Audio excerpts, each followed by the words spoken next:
There was one actually, we were at church, and we called them. We said, hey, you coming to church? And he's like, oh, probably not. It's not too bad. And I was talking to them, and I said, like, really?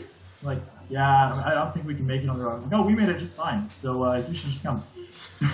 And it's like, no, I think the roads are pretty bad. I said, no, I'm pretty sure the roads are fine. Just come anyway, and you'll be fine. They're like, no.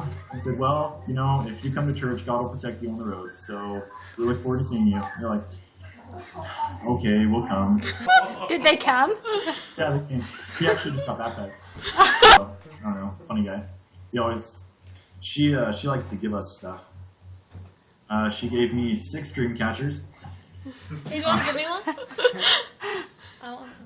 Yeah, so she's given us 6 dream catchers. Elder Sanders took 3 of them when he got transferred, and I kept 3. There's one hanging up in our room. There used to be one in the Jeep, the rig, and The what? The rig. The Jeep, but that one fell down, so we replaced it with a cross that LS Active gave us. So, well, hang on. So we have a wooden cross, like about that big. It's like a rugged cross with a little heart on it. I have one, and Elder Crosby has one. His is hanging up in the Jeep. And there's lilac bushes growing all over the place. And someone suggested, because we were talking about how it smells good, there's like, oh, well, why don't you just use one as a car freshener? So we're like, okay. So just like took one off and just tossed it on the dash. And so we're making the joke. It's like we have a cross and like a big thing of flowers on our dash. And we're driving a Jeep, you know, big, like fits a lot of people. It's like we look like a Catholic soccer mom.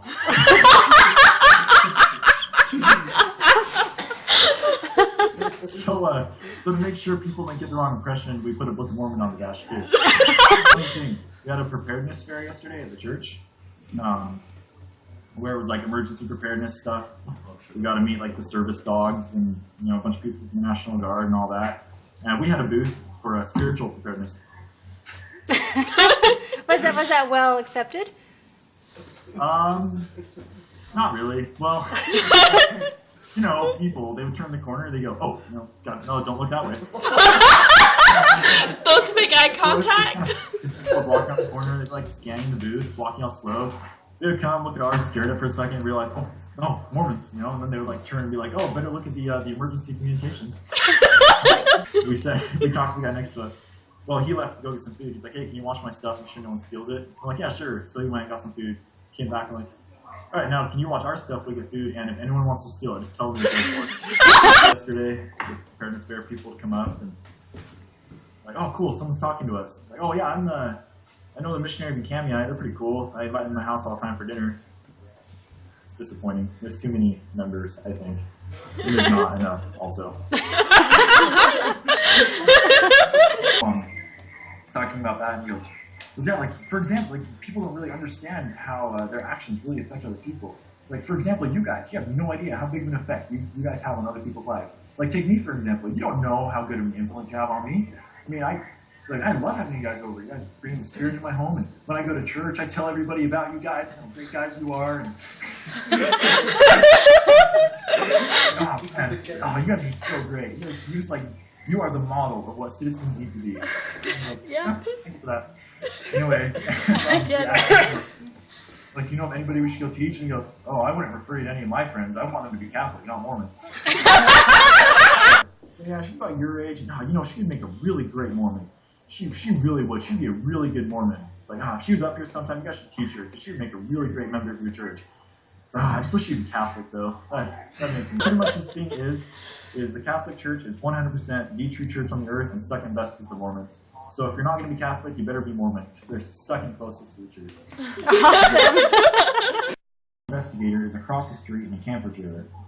And they've always told them, if you don't come to church, we're just going to hook you up to the back of our Jeep and take you. This is one of my houses. You can't do that. No, we'll put you back. They're in a double wide trailer, which is pretty cool. I think I've decided, I wish people would stop calling their houses houses. It can be hooked up to the back of a pickup. Hey, we might can't get out. Oh, Elder Crosby's back. Hi. No. Hi. Hi, everyone. Emily. The easiest way to call that's my companion is his name tag on pushes. And we're And look over, and his dog is sitting out front. You know those white buckets that, like, Mom, what you store your wheat in? Yes. Okay, he had a lid of one of those, with a hole cut out of it, put over the dog's head. We pull up, and I'm just like, he like walks outside. Like the cone of shame? Yeah. I say, do you have a lid on your dog's head? He's like, yeah, I do. Like, why? And he goes, no, so he doesn't scratch his wound. It's like, how did it, we look at it, and it's got, okay, before I describe what happened, I have to describe the dog. It's like this little dog, probably, I don't know how old, 1 or 2 years old. It's this tiny little thing. And it's got a lid around its neck and a pair of overalls where you have the one strap going over the front of it like this, and then the leg going down its body. Okay, why is your dog wearing that? He goes, oh, we got attacked by a bear. Yeah, my friend Don took it out bear hunting, and he got too close to the bear, and the bear took a swipe at it. So I sewed it up with some fishing line, and let it heal up before we take it out again. Apparently, we didn't get to see it. They took it down to Kamei to some meat processing place, so they can make some burgers or something out of it. The dog or the bear you cut out? The bear. Okay. The dog. Yeah, the dog was just sitting there, just like, yeah, I got attacked by a bear. No big deal. It was pretty chill. It was just sitting there with a big wound in its side, just like, yeah, I know my guts are about to spill out, but I'm still going to be happy to see you. Yeah, I had to tell like between his legs, but it was still lagging, so that's a good sign. And then several pink things I need to get a picture of is, it's called the OK Rock. Did I talk about that in email? No. Okay, so the OK Rock is how the fishermen judge whether or not the water is safe to fish in. That's why it's called the OK Rock. Is the water okay? I don't know. It's like the OK Rock. So what it is in the river is this massive boulder, and somebody spray painted the word OK on it. And it's like just right on the bank. So you drive past, and if you see OK, then that means the water's okay. But if the rock is covered, then it's not. So when it's halfway, it's iffy. I mean, It's kind of like the Weatherstone. yeah, pretty much. That's windy. If it's wet, it's raining. It's too low. If it's way below the OK Rock, then it's not okay. It pretty much have to be, the water pretty much like, okay, it's sitting right on top of the water, pretty much. Wow. I like being able to drive. It's kind of fun because we're on, Mom, you would not like some of the roads we drive on, because the whole time driving will make things like, if we took that turn a little bit faster, we'd go over that cliff and we would die. Here's some doubts right now, and we swerve, we'd go over that cliff and die. And my favorite one is, this road is so narrow that if a truck came around that corner right now, there would be no way we'd avoid it, so we either hit on collision and die, or go over the cliff and die. Thank you. I don't drive at least once a week. The question is either, okay, if I had to swerve right now, would I swerve off the cliff, or would I swerve into it? Normally the rule is, if you go off the road, aim for a tree, but with that, it's aim wherever you want, because it's not going to make a difference. We were up there actually one time with Elder Sanders, and there was a fire. Somebody's trailer was on fire. And so we're sitting there, and we park on the side of the road, and we turn around, and so I don't know the best way to explain this. There's like a city walk, and then there's an intersection, and then the firehouse. So you have the fire, and then literally a 10-second drive away, fire station. So the fire truck, you see all the firemen like putting their stuff on, and they all get in the fire truck. I wish I was recording this. They flip the lights on, flip the siren on. They basically peel out. It's like drive as fast as they can. Sirens blaring. Cabinet opens up around the corner. Stuff just goes flying all over the place. They like screech to a stop, everything goes off. So they literally drove fast as they could with sirens and lights on for 5 seconds.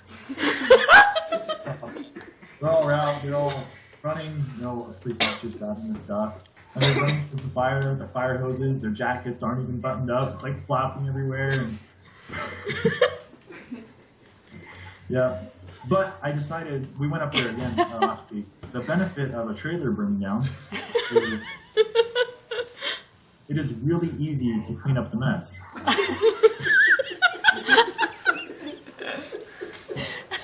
It's just a frame. Get up to a truck and go. you're gonna meet some cool people, but you're also gonna meet some really interesting people. It's awesome. I've done a lot of service. I now know how to build a fence, put shingles on a roof, and prune olive trees. We like to joke, we now know how to labor in the Lord's vineyard very well. Say, yeah, are you professionals? We'll say, well, yeah, we know. If anything is going straight up, you cut it.